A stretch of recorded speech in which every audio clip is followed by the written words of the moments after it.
आमिर साहब, एक मुख्तसर सवाल, फिर मैं IMF और मुल्क की मैशत की तरफ जाऊंगी। एक तासुर जोर पकड़ रहा है फिर से कि हम दोबारा से खुदा न खास्ता किसी और पराई जंग का हिस्सा बनने जा रहे हैं इस इंसिडेंट के बाद जो चीज़ें सामने आ रही हैं। वो मसला ये नहीं है कि ये पराई जंग है, हमारी जंग है, अमेरिका की जंग है, शामिल होना है कि नहीं होना। बात ये है कि हम सबको वो जो पेज बदनाम हो गया है, सबको मिलके एक पेज पे आना है, डिसाइड करना है। ये ब्लैक एंड वाइट नहीं होता कि आपने टोटली अमेरिका को छोड़ देना है तो ये वाला कर लेना है। हमने अपना मफाद देखना है, हमने अपना मफाद देना है, देखना है कि किस में हमने रूस से मदद लेनी है, किस चीज़ में अमेरिका से लेनी है, कहाँ हमने किस तरीके से तालिबान के ऊपर, उनसे ज़ाहिर है हमारा हमसाया मुल्क है, हमने एक ताल्लुक़ भी रखना है, मगर साथ में कैसे उन पे प्रेशर डाला जाए कि ये आमाज गाहें जो पनाहें उन्होंने पनाहगाहें दी हुई हैं, इनको आप रोकें। ये नहीं चल सकता कि वहाँ से लोग आते रहें और यहाँ भी जो लोग हैं वो उनको डॉक्यूमेंट करें। ईरान के अंदर भी बेताशा रेफ्यूजीज़ हमेशा रहे हैं, उन्होंने उसको डॉक्यूमेंट किया हुआ है कि पता होता है कि कौन कहाँ क्या कर रहा है। तो यहाँ जो ये आज ख्वाजा आसिफ साहब ने कहा कि इतने लोग हैं गैर कानूनी तौर पे, इतने हैं, भाई क्यों है, क्यों नहीं पकड़ के उनको डॉक्यूमेंट तो करें। दूसरा, ये जो आज ख्वाजा आसिफ साहब की तकरीर थी वो ऐसे लग रहा था कि एक वो अपोजिशन के आदमी है, कोई दाड़ के वो बोल रहे थे। तो भाई साहब, आप वजीर दफा हैं, आपको पता आप है पॉलिसी दें, आप जवाब दें, सवाल ना करें।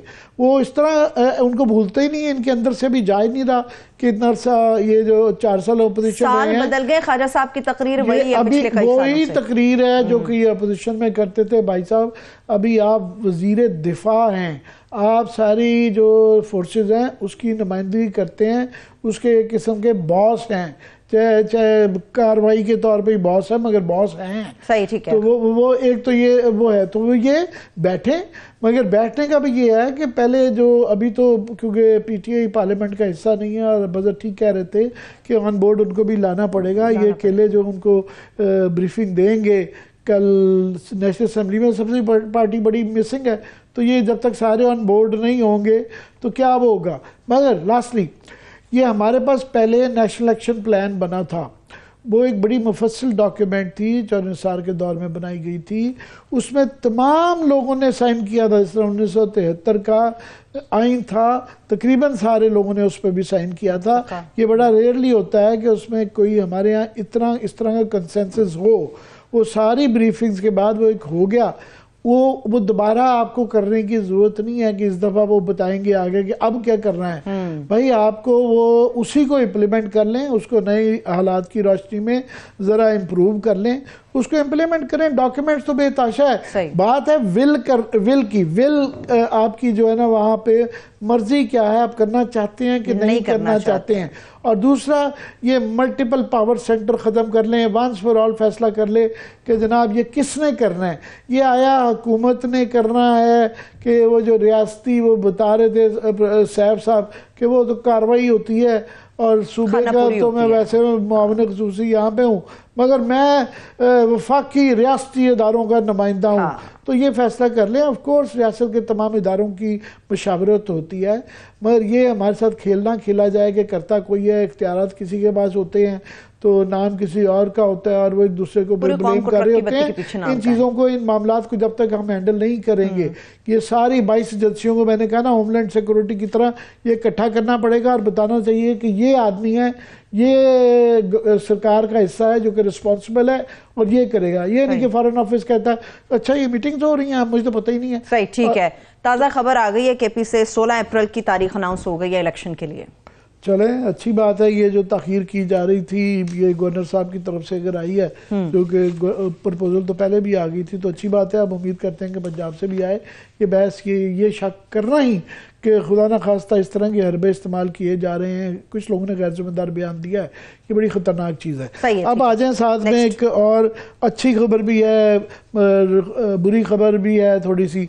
अच्छी खबर बड़े मुल्क में कम आती है। अच्छी खबर ये है कि इतने महीनों के उसके देर होने के बाद IMF की टीम फाइनली आ गई है।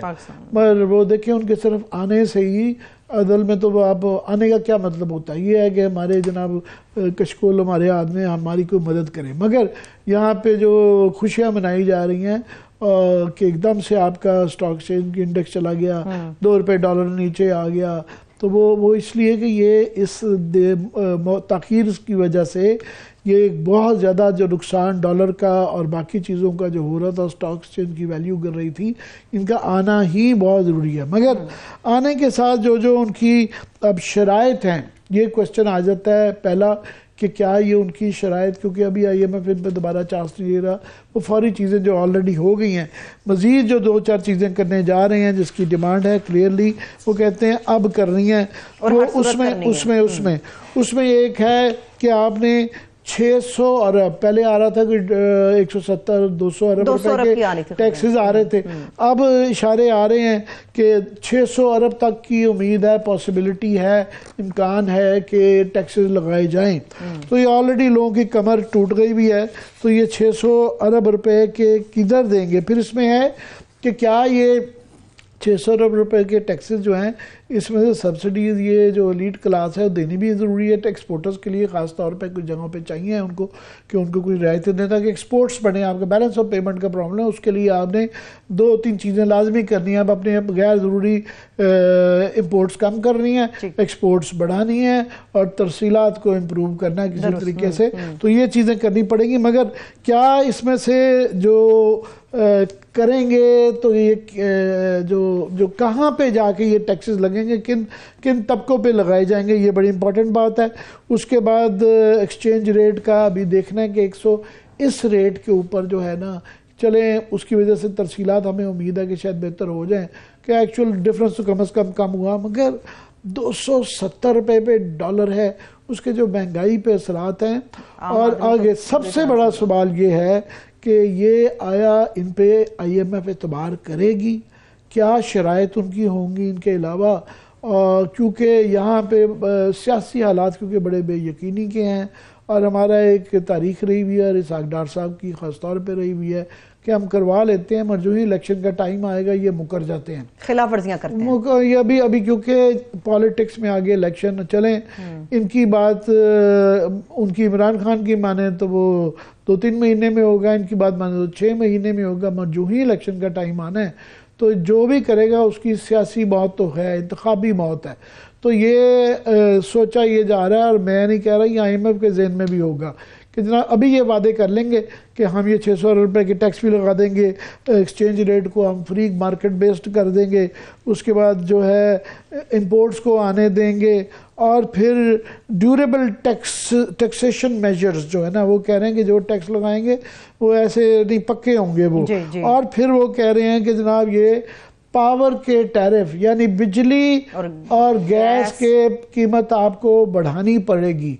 ऑलरेडी 35 रुपये का पेट्रोल बढ़ गया है आपका, और 35-37 रुपये जो है आपकी डॉलर की हो गई है। इन दो चीज़ों के ही जो ऑलरेडी 34% इसकी आपकी सस्ती प्राइस इंडेक्स है जो कि एसेंशियल आइटम्स की होती है, और जो कंज्यूमर आइटम्स की जो ज़रा बड़ी बास्केट होती है उसकी 24-25 पे है। तो ये 10% जो है ये बढ़ने जा रही हैं आगे कीमत। मैं नहीं कह रहा, मैं इकोनॉमिस्ट कह रहे हैं कि जनाब ये सब जिस ये ताज़ा जो 2 काम हुए हैं, एकदम से डॉलर जो 270 पे चला गया है और पेट्रोल जो 35 रुपये गया, और सबसे ज़्यादा ख़तरनाक बात कि मैं नहीं कह रहा ये इस बात का कभी इम्कान है कि वो कहें कि जनाब ये क्योंकि पेट्रोल की कीमत कैसे बढ़ाएंगे आप, वो कह रहे हैं टैक्स लेवी करके आगे तो ये 50-60 पे जा रहा था, तो ये शायद पर लीटर 100 रुपये तक बढ़ सकती है, क्योंकि इनको पैसे कहाँ से इकट्ठे करने हैं। ये जो 600 अरब रुपया होता है